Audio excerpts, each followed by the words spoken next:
Big boss മുൻ വിജയിയായ Akhil മാരാറും streamer തൊപ്പിയും തമ്മിൽ വാക്കുതർക്കം. ജിൻഡോയുടെ കയ്യിൽ നിന്ന് പണം വാങ്ങി താൻ PR ചെയ്തു എന്നാണ് അഖിൽ മാരാന്റെ ആരോപണമെന്ന് വാക്കുതർക്കത്തിന് കാരണം. ലൈവ് സ്ട്രീമിങ്ങിനിടെ അഖിൽ മാരാരെ വിളിച്ച് തൊപ്പി ഇക്കാര്യം ചോദിച്ചത് വാക്കുതർക്കത്തേക്ക് നീങ്ങിയതായിരുന്നു. കഴിഞ്ഞ ദിവസം അഖിൽ മാരാർ ചെയ്ത വീഡിയോയാണ് പ്രശ്നങ്ങൾക്ക് തുടക്കമിട്ടത്. ബിഗ് ബോസ് ടോപ്പ് 5 ഉൾപ്പെട്ട അനീഷിനായി വോട്ട് ചോദിച്ച തൊപ്പി കഴിഞ്ഞ സീസൺ ജിൻഡോയുടെ കയ്യിൽ നിന്ന് പണം വാങ്ങി വോട്ട് ചോദിച്ചു എന്നായിരുന്നു വീഡിയോയിൽ അഖിൽ മാരാരുടെ ആരോപണം. ഇത് ചോദിക്കാനാണ് തൊപ്പി അഖിലിനെ വിളിച്ചത്. താൻ ജിൻഡോയുടെ കയ്യിൽ നിന്ന് പണം വാങ്ങിയതിന് തെളിവ് തരൂ എന്ന് പറഞ്ഞ തൊപ്പിയോട് വിനു തന്നോട് പറഞ്ഞതാണ് അഖിൽമാരാർ മറുപടി നൽകി. അപ്പോൾ ആരെങ്കിലും പറഞ്ഞാൽ അത് വിശ്വസിക്കുമോ എന്ന് തൊപ്പി ചോദിച്ചപ്പോൾ അഖിലിന് മറുപടി ഇല്ലാതായി. അഖിൽ അനുമോൾക്കായി ചെയ്ത് പണം വാങ്ങിയിട്ടാണെന്ന് താൻ പറയട്ടെ എന്ന് തൊപ്പി ചോദിച്ചിട്ടു. പറഞ്ഞോളൂ എന്ന് അഖിലിന്റെ മറുപടി.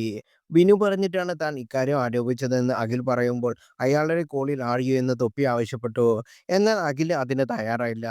ഇതിനിടെ ക്രിപ്റ്റോ ഉഡായിപ്പ് നടത്തിയെന്ന അഖിലിന്റെ ആരോപണത്തെ തൊപ്പി ചോദ്യം ചെയ്തു. ഇനിയും കൃത്യമായി മറുപടി നൽകാൻ അഖിലിന് കഴിഞ്ഞില്ല. അനീഷിനെ തനിക്ക് ഇഷ്ടമായതുകൊണ്ട് വോട്ട് ചോദിച്ചതാണെന്നും കഴിഞ്ഞ തവണ തനിക്കൊപ്പമുണ്ടായിരുന്ന അച്ചായന്റെ സുഹൃത്തായതിനാലാണ് ജിൻഡോയ്ക്ക് വേണ്ടി വോട്ട് ചോദിച്ചതെന്നും തൊപ്പി പറഞ്ഞു.